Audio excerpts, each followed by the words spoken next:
Par l'acclamation,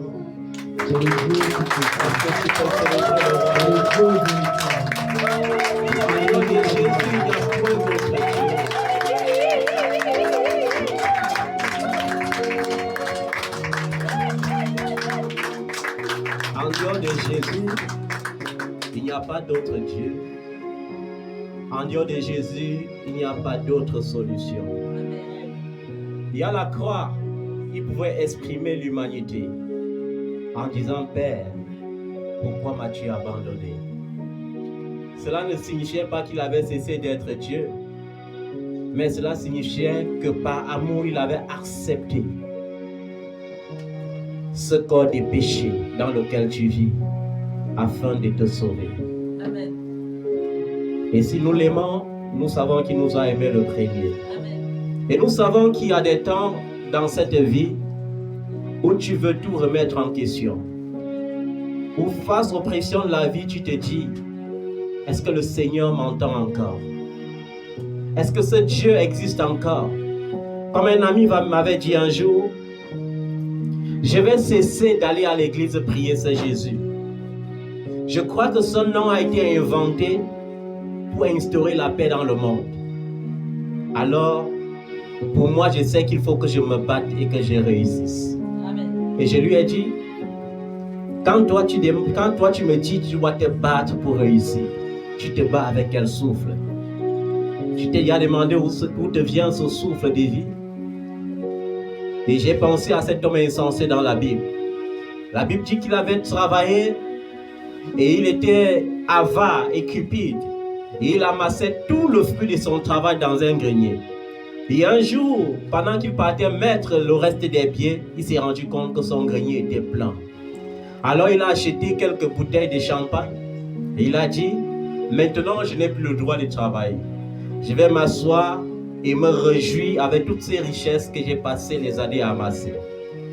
Et Dieu lui a dit, insensé que tu es, aujourd'hui même, je vais réclamer ton âme.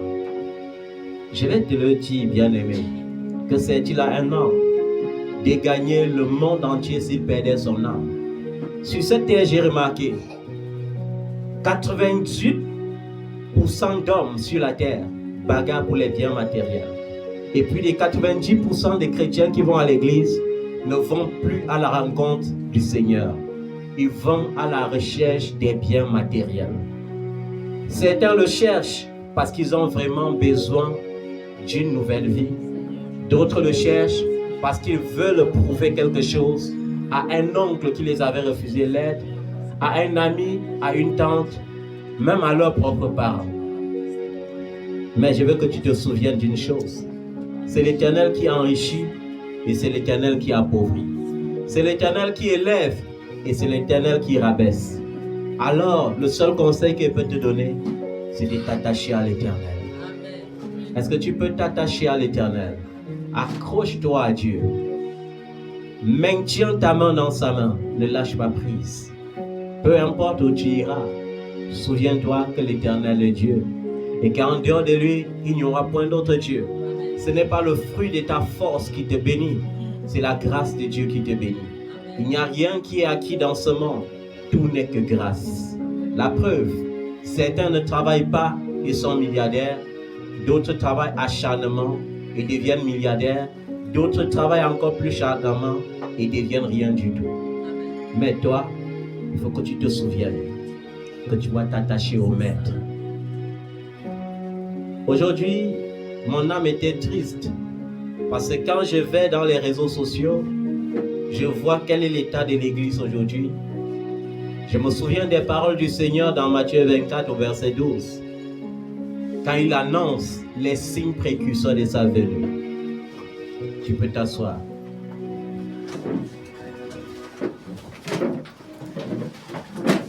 Les signes précurseurs de sa venue. Et je vais le lire. Matthieu chapitre 24, le verset 12. Là, il est écrit: et parce que l'iniquité se sera accrue. Je veux que tu te mettes debout et que tu prononces ça avec moi. Et parce que l'iniquité sera accrue.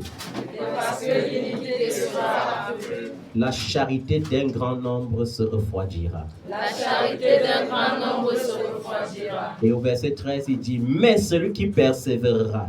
Mais celui qui persévérera jusqu'à la fin sera sauvé. Jusqu'à la fin sera sauvé. Tu peux t'asseoir. Et ce verset nous fait voir l'image de l'Église aujourd'hui. L'iniquité s'est accrue.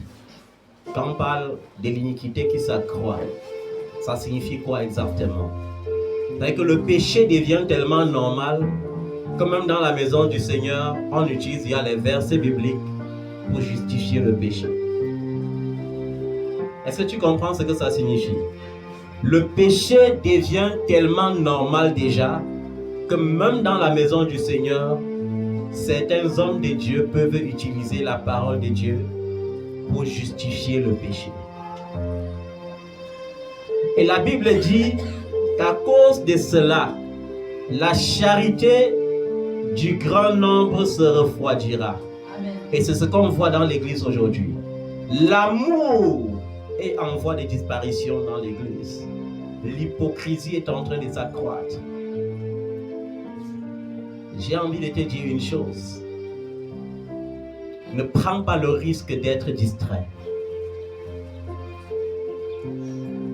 Il y a plusieurs distractions dans ce monde. La première distraction, c'est ton téléphone. La deuxième distraction, c'est le monde qui tourne autour de toi et qui te critique. La troisième distraction, ce sont tes problèmes quotidiens, tes difficultés. Il y aura des tempêtes. Il y aura des moments où le doute doit te réclamer. Il y aura des moments même où l'incrédulité doit te réclamer. Mais laisse-moi te dire une chose. Pendant ces périodes, il faut que tu saches que la victoire est proche. Amen. Et qu'il faut que tu t'attaches à Dieu. Amen. Que tu t'attaches à qui? À Dieu. La charité d'un grand nombre se refroidira. Et je vais illustrer cela sur quelque chose que nous avons vécu, que le monde entier a vécu ces derniers temps. La mort de la femme d'un serviteur de Dieu. Moi, si quelqu'un me dit qu'il est serviteur de Dieu, moi je l'appelle serviteur de Dieu. Parce que Dieu connaît ses serviteurs. C'est pourquoi il dit lui-même, ne jugez de rien avant le temps. Amen. Amen. Que tu sois franc-maçon, que tu sois réseau-chrétien, que tu sois charlatan, praticien, peu importe la puissance par laquelle tu opères, la Bible dit le plus important c'est que le nom de Jésus-Christ soit prêché. Vous avez déjà entendu un faux prophète qui ne parle pas de Jésus? Tout le monde parle de Jésus et c'est ce qui est d'abord important. Pour ne pas prendre des risques, je vais vous dire une vérité. Lorsque les éléphants se bagarrent, ce sont les herbes et le sol qui s'ouvrent. Laissez les hommes de Dieu faire la guerre qu'ils font par manque d'amour. et par recherche de qui a raison, par recherche de la grandeur, mais vous ne vous impliquez pas. Parce que vous pouvez prendre le risque de critiquer un homme de Dieu qui est véritablement homme de Dieu. Et parce que Internet dit qu'il est faux, vous commentez aussi et Dieu vous frappe. Dieu n'a pas changé sa parole. C'est pourquoi je dis, un serviteur de Dieu est comme un muet. Un serviteur de Dieu est comme Jésus devant Ponce Pilate. Il n'a pas le temps de se justifier. Pourquoi? Parce que si je suis oint par Dieu, Dieu est jaloux de l'onction qui est en moi. Par conséquent, lorsqu'on m'attaque, Dieu répond. Quand on attend un oint, qui répond? Dieu. Qui a dit ne touchez pas à mes oints? Qui a dit ne touchez pas à mes prophètes? Alors un prophète n'a pas le droit de se justifier. Il laisse Dieu faire. Je vais vous dire une chose. Il y aura des temps où Dieu doit peser des iniquités et doit permettre à un païen de t'insulter, de te ridiculiser, de t'humilier. Parce que lorsque tu es serviteur, tu es à l'école de Dieu. Nous avons vu le roi David. Je ne dispose même pas d'un dixième de l'onction qui était sur David. Non seulement il était roi, mais il était prophète et il était un élu. Mais la Bible dit que son propre fils Absalom s'est levé contre lui pour voler sa royauté. Et il a dû fuir pour sauver sa vie. Et pendant qu'il fuyait, il a pris ses femmes légitimes pour fuir avec. Il a laissé ses concubines au palais. Mais en chemin, quelqu'un est venu jeter la poussière sur lui et l'insulter. Et dit, David, ce qui t'arrive aujourd'hui, c'est le châtiment de l'Éternel. Parce que tu étais un usurpateur. Tu as volé la royauté du roi Saül. C'est pourquoi Dieu est en train de te punir. Il y a quelque chose qui avait attiré mon attention dans cette histoire. Pendant que la garde voulait tuer cet homme, le roi David a dit non, ne le faites pas. C'est l'Éternel qui le permet de me maudire ainsi. Qui sait, peut-être après qu'il m'ait humilié ainsi, Dieu aura compassion de moi et me fera retourner vivant dans le palais. Amen. Vous avez vu, un élu ne se défend pas. Dieu le défend. Est-ce que Dieu a épargné Absalom parce qu'il était le fils du roi David? Non. Le roi David a même supplié le général, ne tuez pas cet enfant. Ce jeune enfant est fragile, prenez soin de lui. Mais qu'est-ce qui s'est passé? On l'a seulement achevé. Qui l'avait tué? Dieu lui-même l'a tué. Et qu'est-ce que Dieu a utilisé pour le tuer? Sa beauté. La Bible dit qu'Absalom avait une longue chevelure.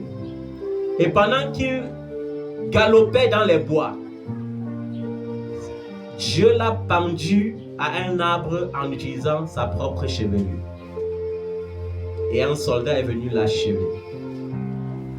Et quelque chose s'est encore passé. David a pleuré amèrement le deuil de son pire ennemi, de quelqu'un qui voulait le tuer. Où est cet amour dans l'église aujourd'hui? J'ai vécu une scène terrifiante. J'ai même voulu aller dans les médias sociaux comme j'avais l'habitude de le faire et dire, écoutons l'avis de l'un des élus par rapport à ce qui se passe. Mais ça m'a tellement dépassé.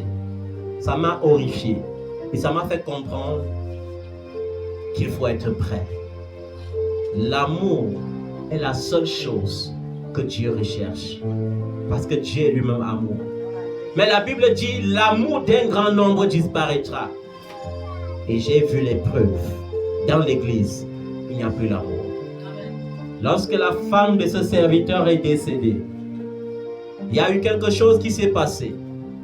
En fait, j'ai vu trois catégories de personnes se manifester dans ce deuil.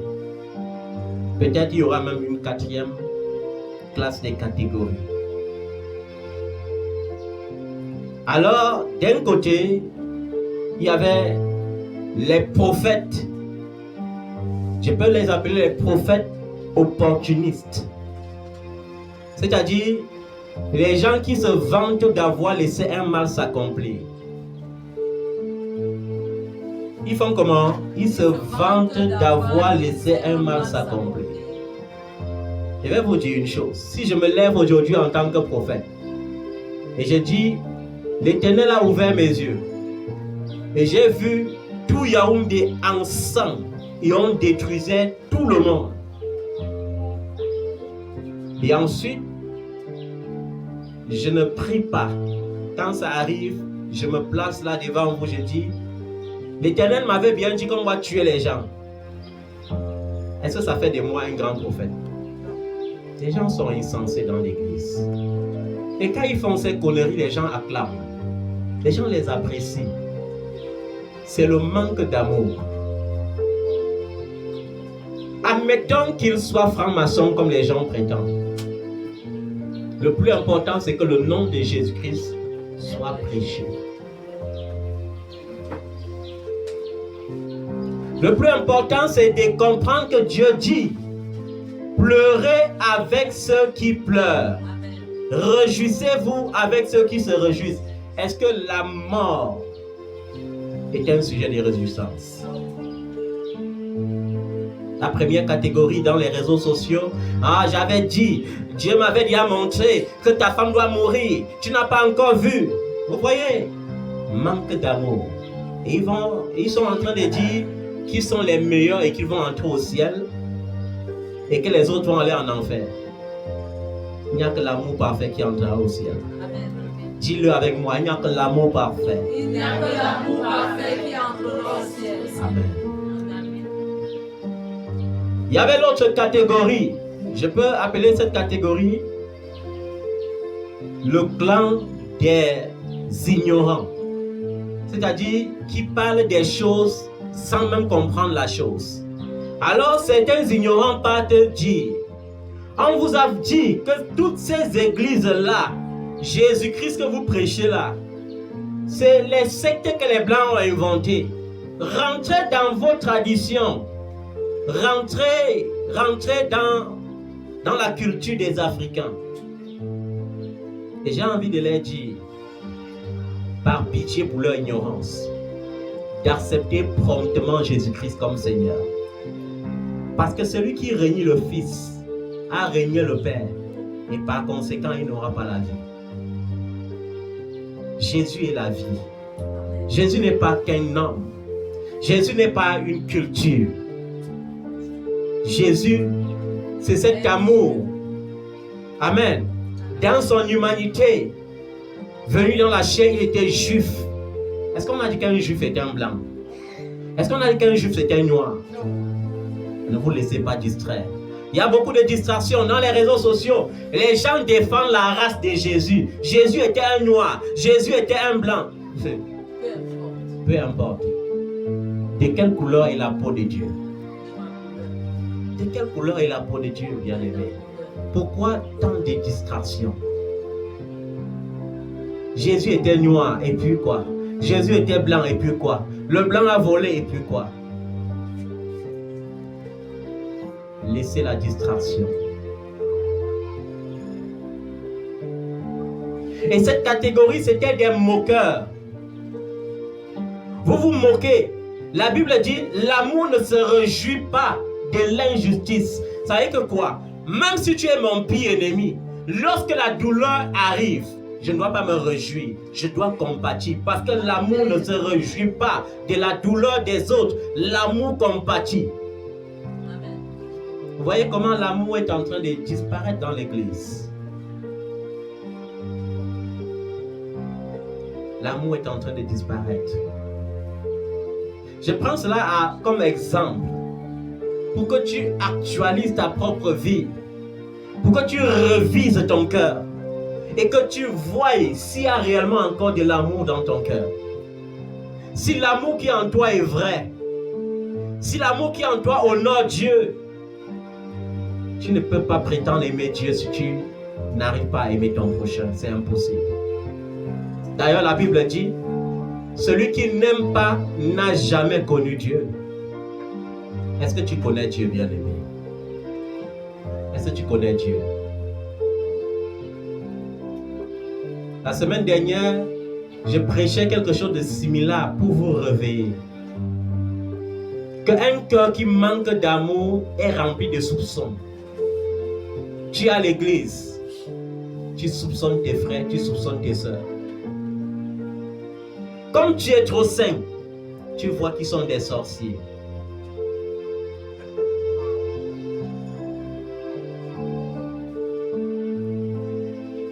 Vous jugez les gens en fonction même de leurs actes ou de leur rapprochement auprès de l'homme de Dieu. Quand un frère offre quelque chose à l'homme de Dieu, c'est un sorcier. Quand une sœur offre quelque chose à l'homme de Dieu, c'est un sorcier. Il faut se méfier de lui. Il faut protéger mes enfants de la sorcellerie. Dites-moi un peu, c'est par quel esprit que vous détectez même souvent la sorcellerie là? Donc votre père est tellement aveugle qu'il y a la sorcellerie dans l'église. Vous voyez, il ne voit pas. Les gens qui sont trop spirituels là, vous allez goûter à ça bientôt. Vous allez goûter au fruit de la spiritualité bientôt. Comment tu lis dans ta Bible que l'amour ne soupçonne pas le mal, mais ton cœur est rempli de soupçons? Tu ne veux pas t'identifier à ton péché. Tu pêches. Dès que les conséquences de tes péchés arrivent, non, c'est tel frère à l'église qui te bloque. C'est telle soeur à l'église qui te bloque. Tu n'as pas le temps d'éduquer tes enfants. Tu n'as pas le temps de les répéter à la maison. Dès qu'ils échouent, non, il y a une soeur à l'église qui vole leur intelligence. Quelle catastrophe. Manque d'amour. La charité d'un grand nombre disparaîtra. Mais celui qui persévérera jusqu'à la fin sera sauvé. Quand on parle de persévérer, les gens ne comprennent pas. La vie avec Dieu, il n'y a aucun succès sans épreuve. Moi-même, mes épreuves ne sont pas terminées. Alors qu'à un moment donné, je comptais. Je disais, hé Dieu, Joseph a fait 13 ans de formation. David a fait 13 ans de formation. Donc c'est sûr que je vais faire seulement 13 ans de formation. Je suis à plus d'une vingtaine d'années de formation. Et je me rends compte que ce n'est pas fini. Est-ce que vous savez que dans ma formation, il y a eu les temps où certains enfants ont même cru que je vais les payer pour qu'ils servent mon Jésus? Est-ce que vous savez qu'il y a eu des temps où je me suis retrouvé en train d'adorer Dieu seul, en plein carrefour, sous une pluie torrentielle? Est-ce que vous savez ça? Est-ce que ça diminue le fait qu'il y ait l'élection de Dieu sur ma vie? Ça ne diminue rien. Toi seul, tu sais la relation que tu as avec Jésus-Christ. Et toi seul connais la motivation. Ma plus grande motivation, c'est Seigneur, suis-je sauvé? C'est l'assurance du salut. Mais quelle est ta motivation? Quelle est ta motivation? Des gens qui sont plus spirituels que Jésus là. Continuez d'être spirituel. Délivrez même tout le monde. Imposez les mains partout. Quand vous portez les flèches, venez pleurer. Et dites-moi que je suis en train déjà de mourir. Je vais prier. Dieu va vous épargner de la mort. Mais un jour, je ne serai pas là pour vous imposer la mort. Des gens remplis de spiritualité, plus saints que Jésus. Je vous ai parlé même au sujet du jeûne. C'est le manque de confiance en Dieu qui pousse certains enfants de Dieu à jeûner sans relâche. Je vous ai même expliqué que Moïse a dû faire 40 jours x 2 parce qu'il avait manifesté la colère la première fois en brisant les tablettes de la loi. Mais après les 40 jours de Moïse, vous avez encore lu où qu'il avait jeûné. Quand Élie a jeûné 40 jours, Vous avez encore lu où dans son ministère qu'il était en train de jeûner quelque part? Quand le Seigneur lui-même venu dans la chair jeûner 40 jours, vous avez lu où qu'il était en train de jeûner? C'est pourquoi même les disciples de Jean-Baptiste se plaignaient souvent. Et disaient, mais pourquoi les disciples de ceux que tu nous as présentés ne jeûnent pas, alors que nous passons le temps à jeûner?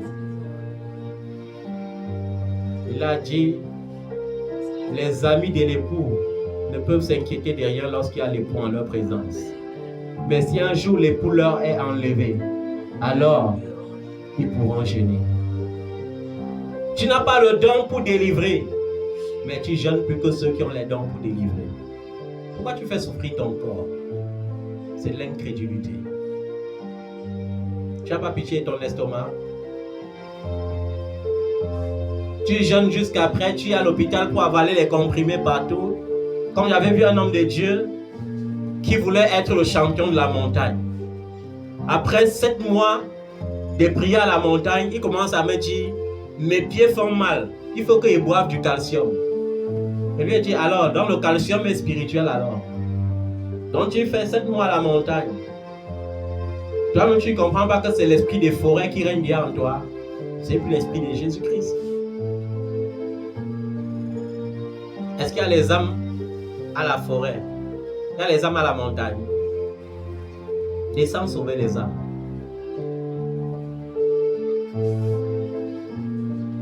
L'incrédulité témoigne aussi du manque d'amour. Parce que celui qui aime Dieu a confiance en Dieu. Alors, j'ai cité 2 catégories. La catégorie des prophètes qui sont sûrs d'être les seuls vrais prophètes. Selon eux là, il n'y a même pas d'autres prophètes en dehors de eux. Les champions. Mais ce qui me plaît en eux, c'est qu'ils ne prophétisent que le malheur. Quand tu n'as pas encore une grande visibilité sur YouTube et dans les réseaux sociaux, tu es encore un bon serviteur de Dieu. Le jour où tu as le malheur d'avoir 1 million d'abonnés, ils vont tirer sur toi. Immédiatement, le même jour où tu deviens le faux prophète, ils vont prendre ta photo, ils vont afficher. Ils vont citer tous les rituels dans lesquels tu es passé. Et je ne sais pas si c'est eux qui initient les gens dans ces rituels pour connaître autant.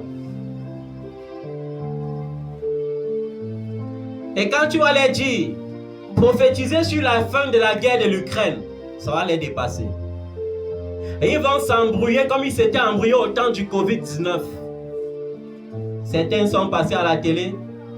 Quand il y avait le Covid-19, d'autres ont annoncé la fin du Covid au mois de mars. J'ai dit, Seigneur, moi-même j'avais ri le genre là. J'ai dit, Seigneur, vraiment, peut-être il y a un autre mars que je ne connais pas. Comment ils peuvent dire ça devant des millions de personnes? Et vous voyez, quand un prophète perd l'onction prophétique, le mais et le ou devient sucré dans sa bouche. C'est pourquoi l'autre était venu dire que quand je calcule bien, je vois que la fin sera entre juin, juillet ou bien août. Vous voyez comment un prophète s'embrouille? J'ai envie de dire à ces prophètes qui sont grands de me donner l'issue des élections 2025 au Cameroun. Ils ont tellement déjà prophétisé la guerre qui allait arriver depuis 2023. Quand 2023 est achevé, ils ont dit que c'est 2024. Et j'ai envie de leur dire que je suis toujours encore au Cameroun. Il est temps que les gens comprennent que c'est le manque d'amour qui les fait prophétiser le malheur à l'excès.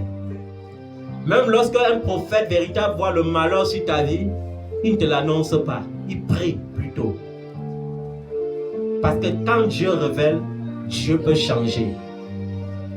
Dieu a révélé à Abraham qu'il allait détruire Sodome et Gomorrhe. Est-ce qu'Abraham a croisé les bras? Abraham a intercédé. Et s'il y avait 5 justes à Sodome et à Gomorrhe, Dieu ne détruisait pas. Il a intercédé. Mais les champions sont dans les réseaux sociaux pour dire, je t'avais dit que ta femme là va mourir. Ce n'est qu'un début, tu vas voir. La troisième catégorie qui m'a encore surpris, et c'est tout le manque d'amour. C'est pas qu'il ne parle pas bien, la troisième catégorie, mais il y a toujours un manque d'amour dans ça. J'ai envie de te dire une chose. Jésus n'a même pas maudit les gens qui l'ont crucifié. Amen. Aujourd'hui, il y a les champions en malédiction. La troisième catégorie, ce présent le dit, vous osez parler d'un homme de Dieu qui est en douleur, si vous ne vous repentez pas, vous allez sentir. Vous voyez, toujours le manque d'amour. Qui vous a dit que Dieu sort le couteau du four à chaque moment comme ça?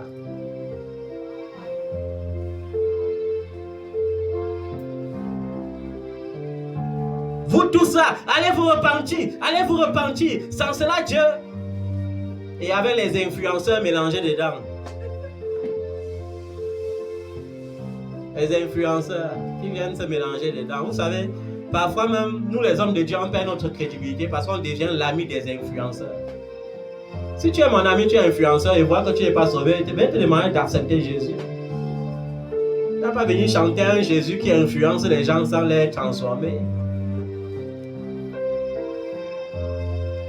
Repentez-vous. Comme il est Jésus là. Si vous ne repentez pas, Dieu va vous tuer. Le manque d'amour. J'ai ri, mais j'ai le cœur qui saigne quand je vois cela. Comment les leaders qui sont capables de rassembler des milliers d'hommes sont aussi nuls en amour. Mais ce qui m'a plu sur le concernant lui-même, c'est que pendant ce temps, il est resté silencieux. Amen. Et à la fin, il a dit, Dieu m'a donné la force de pardonner à tous ceux qui se sont moqués de ma douleur. Ça, c'est intéressant. Amen. C'est comment? Intéressant. Il y a une dernière catégorie que j'ai failli oublier. La catégorie des hypocrites ironiques. Non seulement ils sont hypocrites, mais ils sont ironiques. La Bible dit clairement, ne laissez pas la paille qu'il y a dans vos yeux pour retirer la poutre qui se trouve dans les yeux de votre frère. Enlevez d'abord la paille de votre yeux et vous verrez ensuite comment enlever la poutre des yeux de votre frère. Quelqu'un, les gens manquent souvent quoi dire dans les réseaux sociaux. Je ne me moque pas de toi. Si tu es un homme de Dieu, c'est ton problème avec Dieu.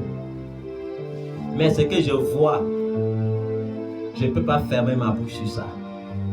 Peu importe si le monde entier écoute. Si ça peut t'aider à te repentir, tu te repens. Cet homme de Dieu m'a surpris. J'ai dit, mais je croyais que la guerre du leadership, là, c'était seulement au Cameroun. Au Congo, c'est grave seulement. C'est même plus grave qu'au Cameroun. Tu es un homme de Dieu. Ou tu es né avec la face brûlée, c'est toi qui sais. Ou c'est en faisant le maquillage que tu as échoué, c'est toi qui sais. Mais tu critiques quelqu'un en disant, il est allé faire la chirurgie plastique et le malheur lui est arrivé. Vous voyez comment les gens manquent d'amour. Et ces chrétiens applaudissent. Oui, papa, tu es un vrai homme de Dieu, dis la vérité. La vérité, c'est que papa, toi-même, tu as contesté avec Dieu d'abord. Parce que faire le maquillage, c'est contester avec Dieu, vrai ou faux? Quand tu veux dire changer la couleur de ta peau, ça veut dire que tu es en train de dire à Dieu que Dieu, tu as été limité. Je vais faire mieux que toi. Vrai ou faux? Mais le bon monsieur, quand même, malgré ça, a le courage de venir se placer devant les réseaux sociaux pour montrer toute la haine qu'il a dans son cœur. Ou c'est pour gagner les âmes pour Jésus que ces gens travaillent, ou c'est pour gagner la popularité pour eux-mêmes. Ça m'a déjà dépassé. Et pour venir au lendemain de l'enterrement, encore demander pardon. Vous voyez comment les gens sont ironiques. Ça, c'est de l'ironie et de l'hypocrisie brute. Je me repens Je me repens vraiment, je me repens. Tu te repens de quoi? Tu as parlé, tu as insisté. Tu te repens de quoi? Et j'espère que cela t'instruit, enfant de Dieu. J'espère que cela t'instruit. Avant d'ouvrir ta bouche pour juger, revise-toi. Et si ce n'est pas par l'Esprit de Dieu que tu juges, tais-toi. Parce que ce n'est que par l'Esprit de Dieu qu'on peut juger. Amen. Et ceux qui jugent par l'Esprit de Dieu auront le pouvoir de juger même les anges, comme la Bible le dit. Amen. Mais toi, non seulement, parfois tu ne connais même pas ce qu'on appelle l'Esprit de Dieu, mais tu prends quand même le risque de juger.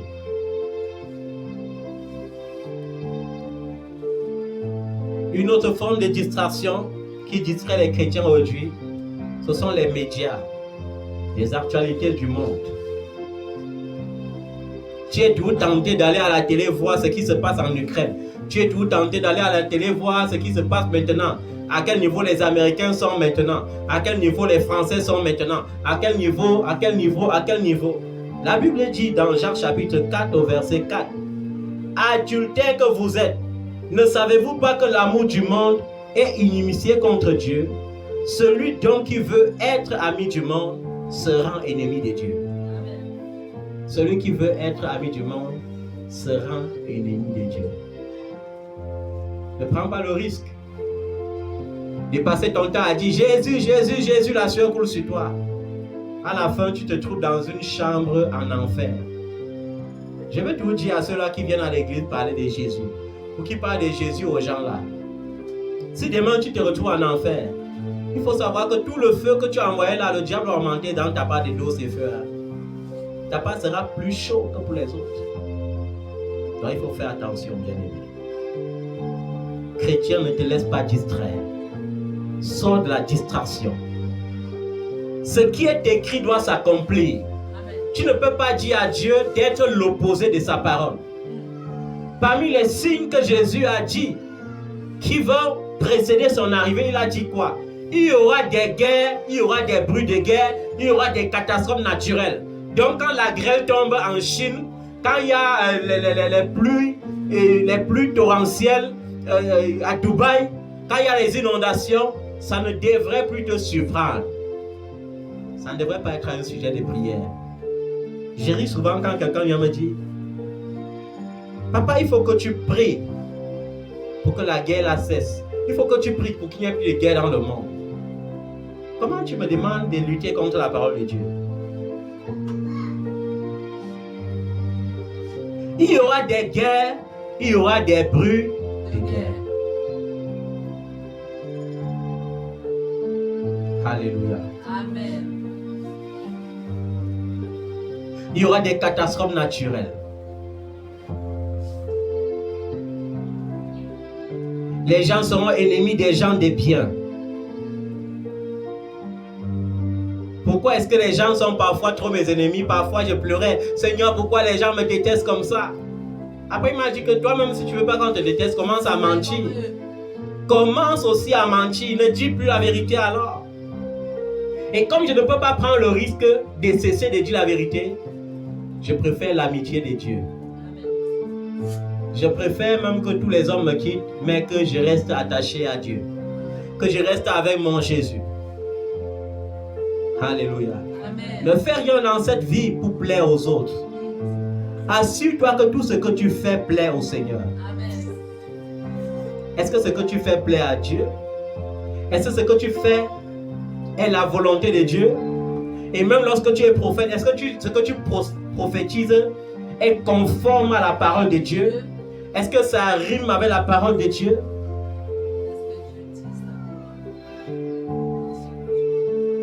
J'ai souvent pitié de ceux qui sont dans les ministères où on fait trop d'actions prophétiques. J'ai souvent pitié d'eux. Parce qu'ils n'examinent même pas la Bible. Comme le prophète, c'est à la fois leur Dieu et leur Saint-Esprit. Tout ce que le prophète dit, ils font seulement. Dieu m'a dit que vous vous déshabillez tous, je vais vous laver. Vous vous déshabillez, il vous lave. Comme il n'y a plus d'eau chez vous pour vous laver là. Dieu m'a dit que je m'assois comme ça. Vous achetez vos propres jus. Je lave mes pieds, ça se verse sur vous. Vous vous réunissez avec. Vous voyez? Et c'est par manque d'amour que les gens deviennent des proies. La Bible dit dans Colossiens chapitre 2 du verset 18 au verset 19 qu'aucun homme sous une apparence d'humilité. On a dit sous une apparence quoi? D'humilité. Parce que le danger même c'est l'humilité. L'homme de Dieu là est trop doux.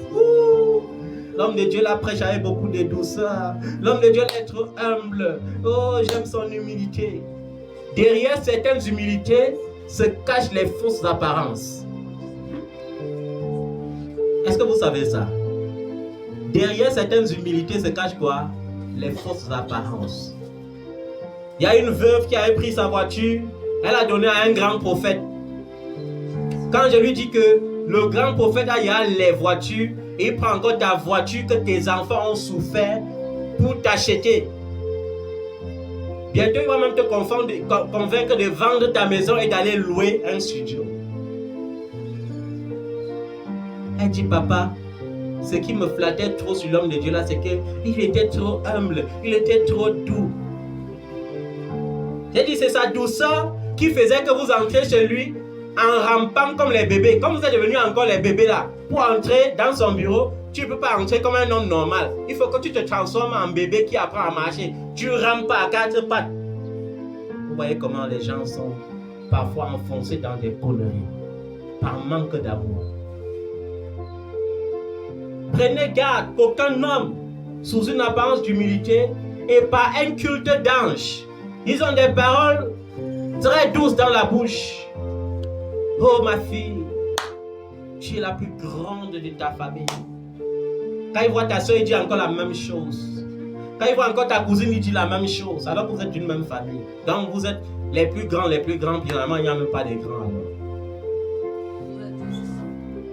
Et on dit Amen papa, Amen papa. C'est Dieu qui rend grand. C'est Dieu qui rend quoi? Il y a des gens qui seront tellement petits, même si tu prophétises la grandeur sur leur vie, tu prophétises, même toute la vie, ils seront tout petits. Parce qu'ils n'ont pas compris que c'est Dieu qui rend grand. La grandeur vient de l'Éternel. Amen. Seul. Qu'aucun homme sous une apparence d'humilité et par un culte des anges ne vous ravisse à son gré le prix de la course. Le prix de quoi? En cours vers où? Vers le ciel. Tu t'amuses, on va te ravir en route. Le jour de ta mort, on va dire, le frère est allé se reposer, il est dans le sein d'Abraham, alors que le frère est là-bas dans le lieu de tourment en train d'attendre le jour du jugement. Vous croyez que c'est ce qu'on dit sur vous après votre mort là qui compte? Pendant qu'on dit là, la sentence est tombée depuis l'instant même que ton âme s'est détachée de ton corps. Soit ce sont les anges qui vont venir t'accueillir, soit ce sont les démons qui vont venir t'accueillir. Chacun sera la propriété de son maître. Peu importe ce que sa bouche, il y a des gens qui vont seulement dire Jésus, Jésus des lèvres. Oh, dans le cœur, ils n'ont jamais connu Jésus. Ils n'ont jamais expérimenté la nouvelle naissance. Ils n'ont jamais expérimenté la lumière de Dieu. Et ces gens-là qui ravissent sa course, ils s'abandonnent à des visions, étant enflés d'un vain orgueil par des pensées charnelles. Vous avez remarqué que les super hommes de Dieu sont toujours très orgueilleux. On ne les approche même pas, ce sont des dieux. Vous avez vu un grand homme de Dieu venir au Cameroun gifler une femme en lui disant, quand moi le général te parle, tu sais combien, tu sais qui je suis, et tu réfléchis à te lever. Si c'était moi, 1000 ans j'allais le gifler. Cela ne peut même pas m'arriver. L'orgueil. Toujours en train de voir Dieu. Dieu est devenu tellement leur propriété qu'ils sont en train de voir les anges tout le temps. Un ange m'est apparu. Quand un homme de Dieu te dit que l'ange m'est apparu là, est-ce que tu as vu l'ange? Ton rôle c'est seulement dire Amen.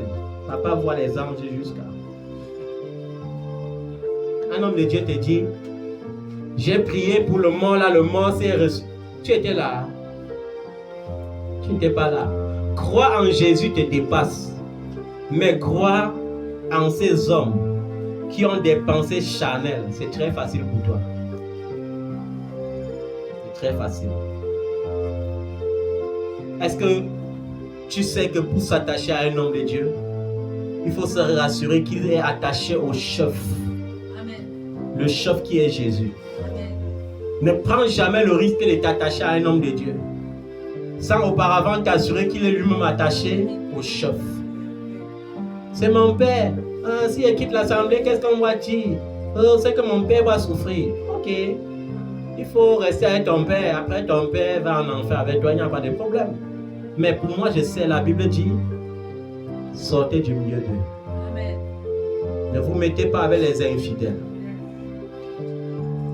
Ne vous mettez pas avec qui? Les infidèles. Et c'est ça, il y a certains enfants de Dieu, au lieu de lutter pour leur salut, ils sont tous en train de lutter pour quoi? J'ai rêvé que, j'ai vu que, j'ai rêvé que, j'ai vu que. Ils sont attachés tellement au rêve que pour finir, même l'ennemi les fait rêver tous les jours pour les distraire, pour que leur foi ne grandisse jamais. Quand l'ennemi voit que tu aimes trop les rêves, il fait comment?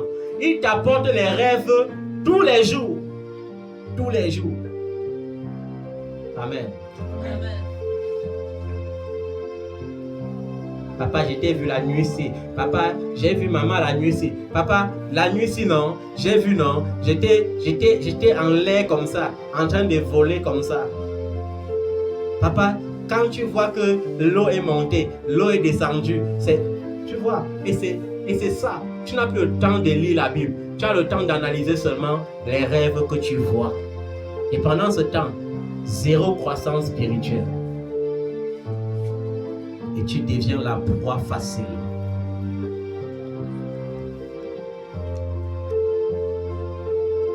Est-ce qu'il y a l'amour dans ton cœur? Amen. Un chrétien qui a l'amour ne change pas. Je voudrais vous dire une chose. Ne critiquez jamais ceux qui sont devenus riches avant vous. Vous ne savez pas ce que vous allez devenir une fois riche. Priez plutôt et dites, Seigneur, donne-moi d'avoir raison sur ma richesse. Amen.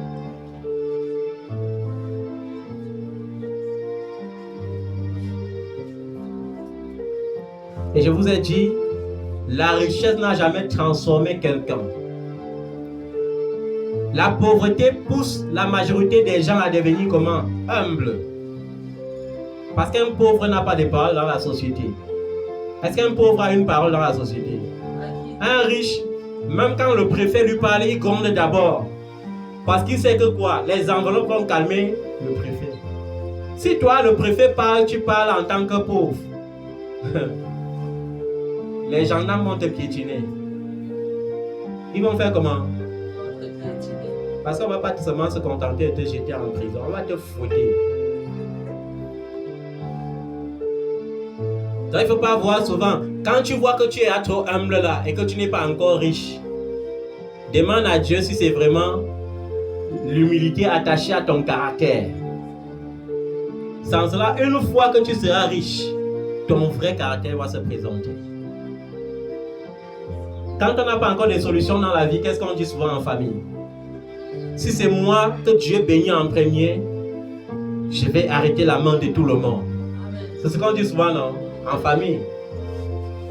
Si c'est moi, dès que Dieu m'ouvre la porte là, non, non, non. Je fais entrer toute ma famille là. L'oncle là, il ne connaissait rien faire. Il faisait quoi avec son argent? Un égoïste. Mais si c'est moi. Mais la vérité, c'est que lorsque la porte s'ouvre, sur 10 personnes qui prononcent là, il n'y a pas une personne qui a compris. Sur 50 personnes, il n'y a pas une personne. Sur 100, il y a 2. Sur 100 personnes qui avaient dit ça, il y aura au trop 2. Et il y aura seulement un qui est même vrai, qui va même faire ça exactement. Pourquoi? Parce que la vie dans ce monde, c'est ce qu'on appelle instinct de survie. L'instinct de survie est dominant. C'est-à-dire que lorsque la porte s'ouvre et que tu vois les milliards, tu ne veux plus partager de peur de ne pas avoir les autres que tu vas commander. Tu veux plonger dedans seul. et donner de temps en temps petit pour avoir ton respect. Et c'est lamentable. J'ai vu même beaucoup de chrétiens faire ça. Que non. Vraiment, cette famille a déjà trop souffert. Cette famille a déjà trop souffert. Non, il faut que ça change. Il faut que ça change. Seigneur, je sais. Oh, mon frère, ma soeur, je te dis, dès que Dieu ouvre la porte là, j'arrête la main de tout le monde. Je mets tout le monde à l'aise. Mais lorsque la porte s'ouvre, on cache la porte là. On dit, on ne veut jamais que personne voie l'entrée. C'est moi seul qui vais entrer là-bas puiser. Et quand je vois que je suis même déjà trop rassasié, je vous donne un peu. C'est pourquoi ma prière pour toi, c'est que Dieu donne ta part. Amen. Ma prière pour toi, c'est que Dieu donne ta part. Parce que la vérité, c'est que lorsque tu dépends des autres, tu ne peux jamais t'épanouir dans cette vie comme tu veux. Amen. La preuve, lorsque tu es un homme de Dieu, quand on veut coudre tes habits, souvent, est-ce qu'on te demande même quelle coupe tu vas porter? Un coup seulement, on vient te... Si c'est tordu, est-ce que tu as le choix? Tu portes aussi. Amen. Amen. Si tu demandes trop et que l'homme de Dieu la demande trop, c'est un mendiant. Je veux un téléphone de 500 gigas. Quand tu as 32 gigas, tu prends seulement, tu bénis. Oh, mon fils, sois béni, ma fille, sois bénie. Parce que tu n'as pas le choix. Mais la vérité, c'est que si Dieu te bénit, tu dois acheter exactement ce que tu veux, ce que tu aimes. Ma prière pour toi, c'est que Dieu donne ta part. Amen. C'est que tu ne dépends d'aucun frère, d'aucune soeur, d'aucune tante, d'aucun oncle, que tu dépends de Jésus-Christ seul. Amen. C'est ça ma prière pour toi.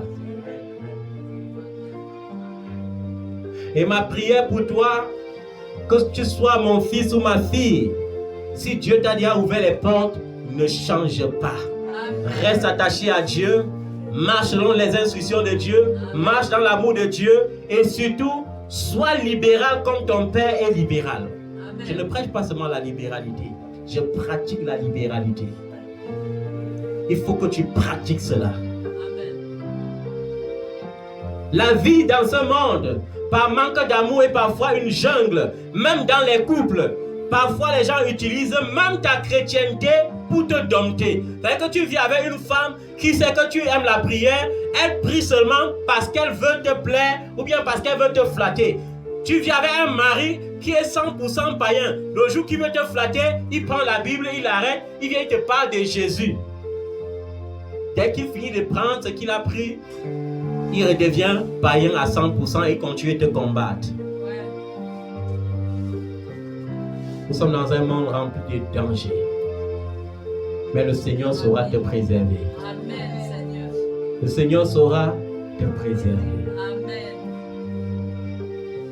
J'avais une de mes filles comme ça. Le fils d'Ismaël qui était dans sa vie savait que sa faiblesse était Jésus. Dès qu'il voit que ses yeux veulent y s'ouvrir, que ma fille vient constater que c'est un pur gigolo, il fait comment? Il prend la Bible, il commence même à jeûner. Il dit prions chérie, il faut qu'on prie. Tu sais que c'est bon de prier avant de dormir. Et ça lui met en conscience, on lui donne encore un coup fatal. Et après on prend encore la Bible, on pense un peu la plaie et on donne encore une plaie plus profonde. C'est pourquoi il te dit, mon fils, si ta femme n'est pas une chrétienne, ne l'épouse pas. Ma fille, si ton mari n'est pas un chrétien, ne l'épouse pas. Hors de Jésus, c'est le danger. C'est le danger. Il n'y a pas le mot je t'aime qui tienne. Je l'aime déjà qui tienne. Non. Ça ne tient pas.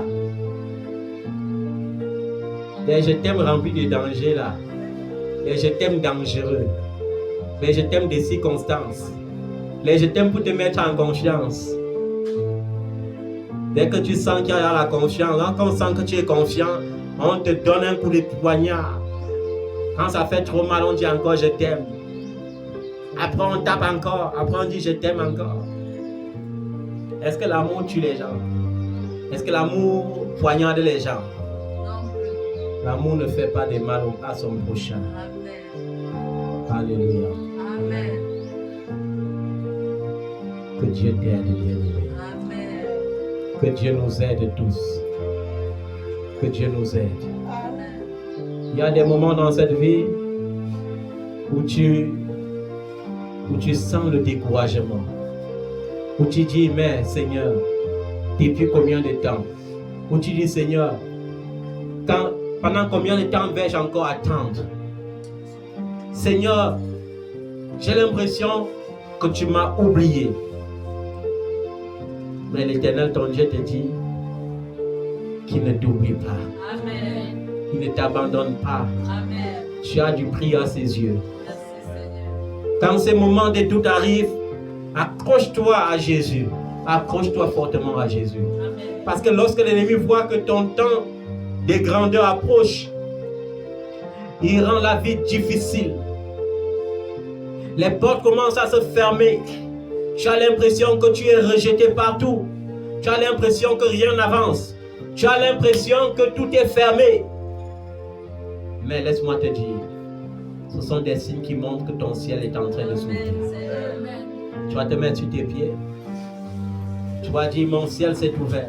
Mon ciel s'est ouvert. Mon ciel s'est ouvert. Mon ciel s'est ouvert. Parce que je m'accroche à Jésus. Parce que je m'accroche à Jésus. Mon ciel s'ouvre maintenant. Mon ciel s'ouvre maintenant. Parce que je m'accroche à Jésus. Parce que je m'accroche à Jésus. Que les anges de l'Éternel Que les anges de l'Éternel nettoient mon nez. nettoient mon nez. Que les anges de l'Éternel dégagent tous les esprits méchants dans mes ailes.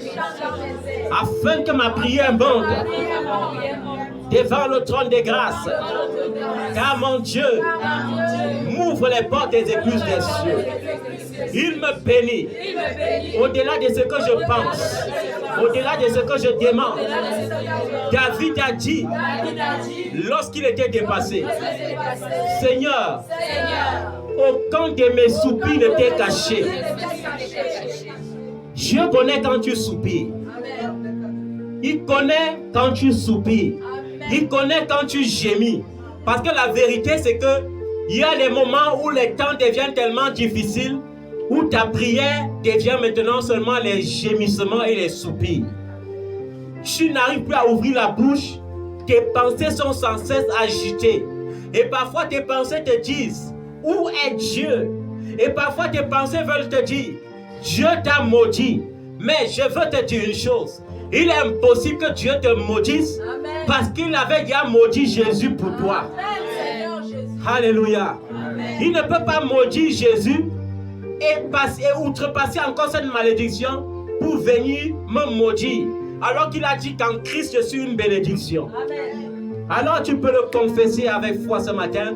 Je suis une bénédiction en Jésus-Christ. Je suis une bénédiction en Jésus-Christ. La malédiction n'est pas ma portion. La malédiction n'est pas ma portion. Dieu ne m'a jamais maudit. Dieu ne m'a jamais maudit. Et Dieu ne me maudira jamais. Parce que le sacrifice de Jésus-Christ est un sacrifice éternel.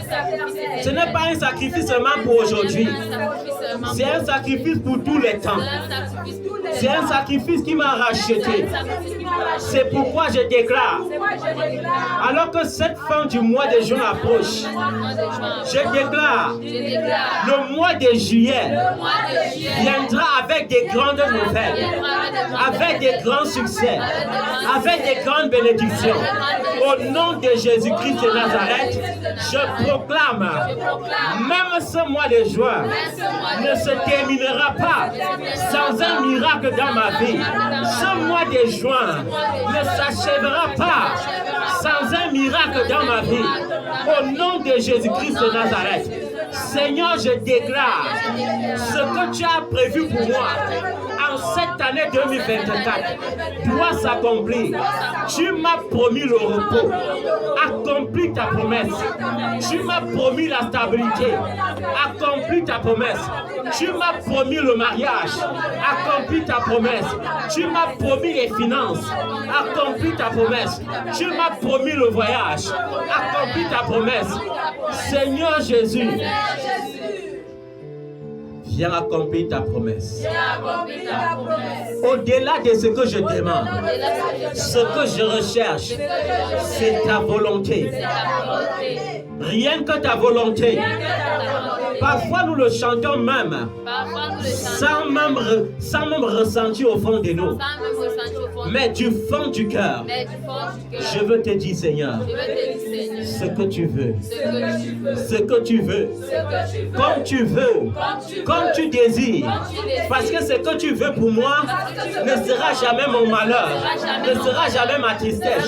Et si c'est même une épreuve, tu m'as dit, je ne saurais être éprouvé au-delà des limites de ma force. Et lorsque tu m'éprouves, tu montres aussi le chemin pour sortir de l'épreuve. Parce que toi, tu as été tenté en toutes choses et tu as vaincu la tentation. Tu as été tenté en toutes choses et tu as vaincu la tentation. Que ce monde ne retienne pas ma bénédiction. Que ce monde ne retienne pas ma bénédiction. Que les prières qui s'élèvent contre moi se taisent. Que les revendications qui s'élèvent contre moi se taisent. Au nom puissant de Jésus-Christ de Nazareth. Tu m'as promis, Père, que je serai béni dans cette génération. Je serai béni dans ce siècle. Et dans le siècle à venir, j'aurai la vie éternelle. C'est pourquoi je déclare, ma vie sur cette terre ne sera pas malheureuse. Ma vie sur cette terre ne sera pas tristesse. Ma vie sur cette terre sera joie. Par le puissant nom de Jésus-Christ de Nazareth.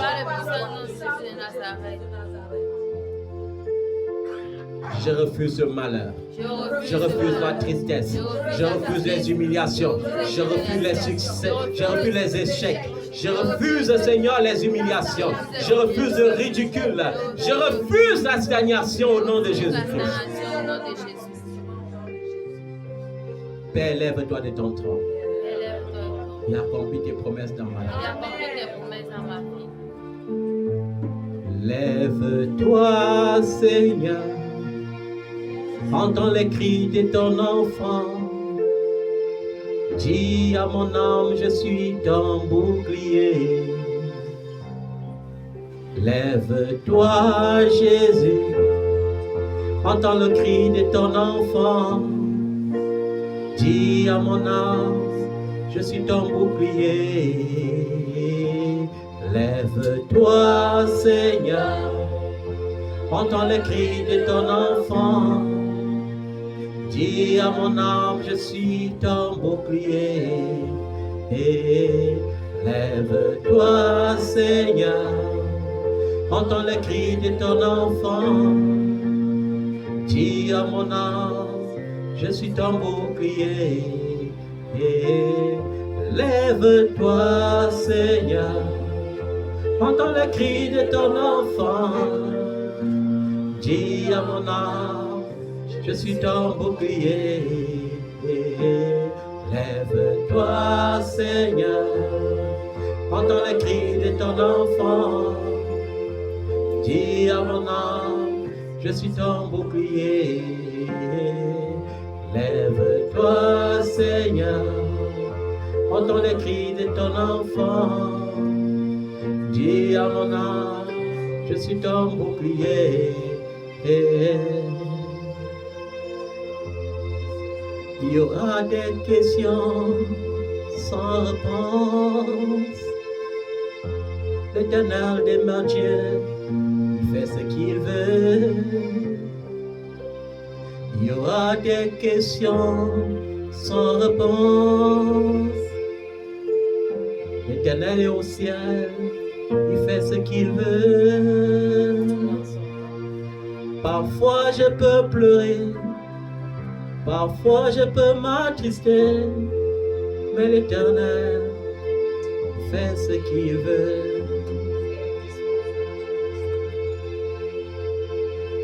Fais comme tu veux. Fais comme tu veux. Là-haut dans le ciel, sur ton trône, fais comme tu veux. Tel est mon vœu, sur ton trône, fais comme tu veux.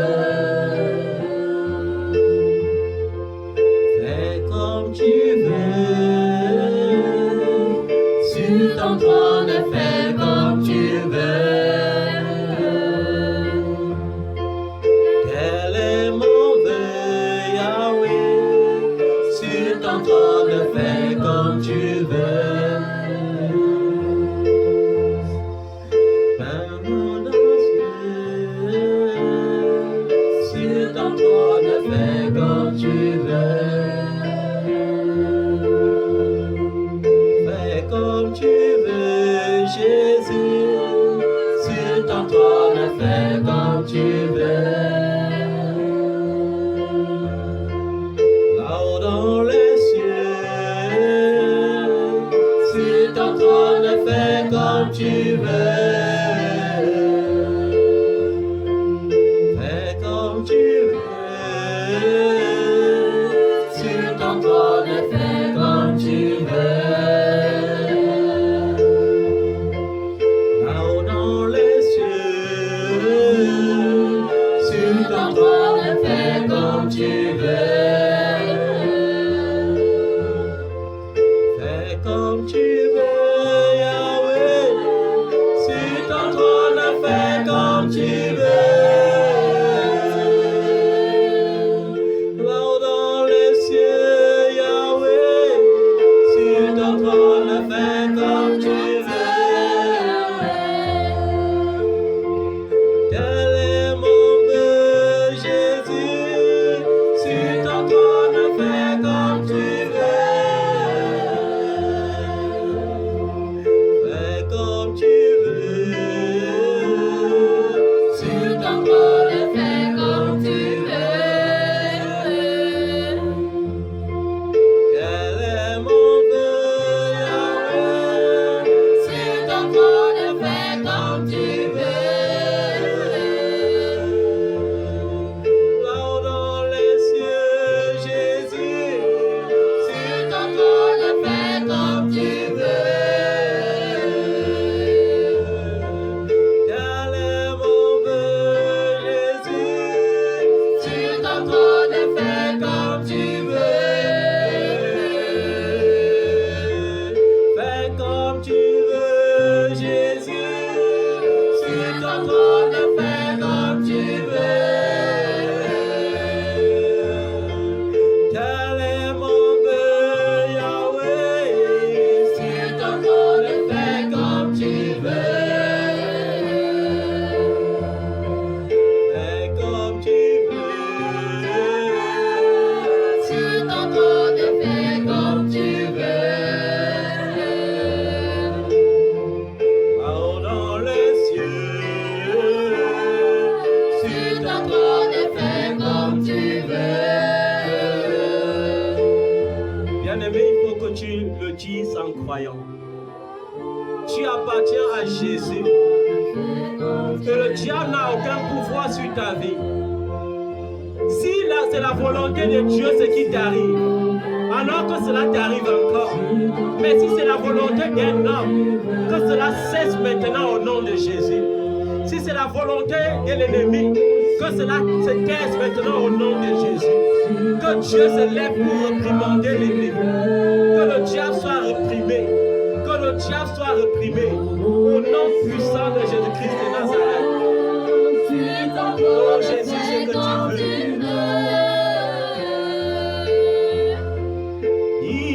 Ici-bas, maintenant, sur ton trône, fais comme tu veux. Dans ma vie présente, sur ton trône, fais comme tu veux. Dans ton église, Jésus, sur ton trône, fais comme tu veux. Dans ma maison, Yahweh, sur ton trône, fais comme tu veux. Dans ma famille, Jésus, sur ton trône, fais comme tu veux. Dans mes projets, Jésus, sur ton trône, fais comme tu veux. Là-haut dans les cieux, Yahweh, sur ton trône, fais comme tu veux. Pour mes projets, Jésus, sur ton trône, fais comme tu veux. Tu es là les cieux, Seigneur, tu intercèdes pour nous des jours comme des nuits. Tu es debout, comme Étienne le disait, à la droite de la majesté divine. Et tu intercèdes pour que ta volonté s'accomplisse.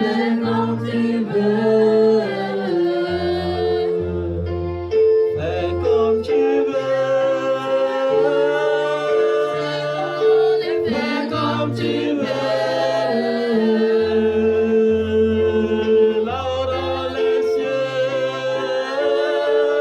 sur ton trône, fais comme tu veux. Dans ma vie, Jésus, sur ton trône, fais comme tu veux. Pour mes enfants, Jésus, sur ton trône, fais comme tu veux. Pour ton église, Yahweh, sur ton trône, fais comme tu veux. Fais comme tu veux.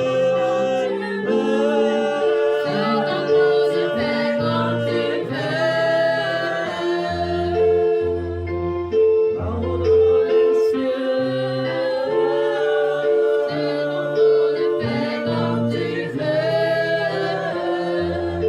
Père, aie compassion de nous dans ta bonté. Aie compassion de nous dans ta fidélité. Relève-nous, Seigneur. Relève-nous, oh Dieu. Et comme David le disait, je veux le dire encore ce matin. Père, souviens-toi de moi selon ta bonté. Souviens-toi de moi selon ta miséricorde. Souviens-toi de moi selon ta miséricorde. Souviens-toi de moi, Seigneur, selon ta miséricorde. Oh Yahweh. En ce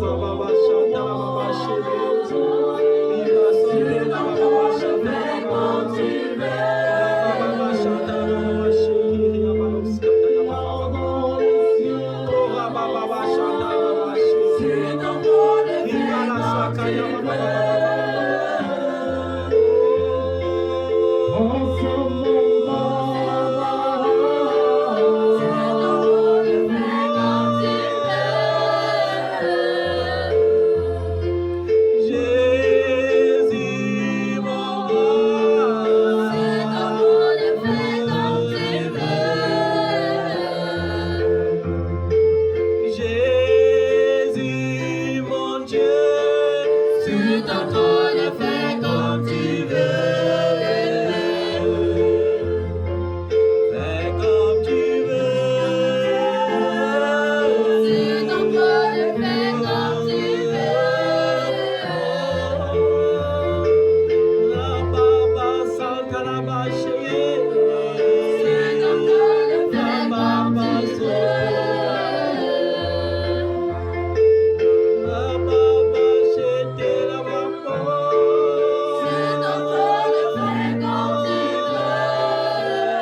as changé, oh Jésus.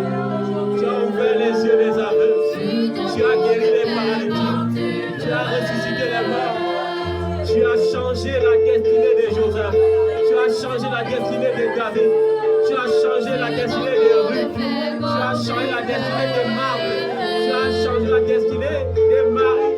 Tu as changé la destinée de Naomi. Tu as changé la destinée de Dieu, de Anne. Là-haut dans les cieux, tu t'en le faire comme tu veux.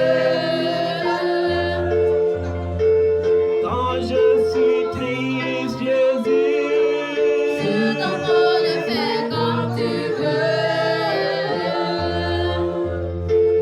Dans mon bonheur, Jésus, tu t'en le faire comme tu veux.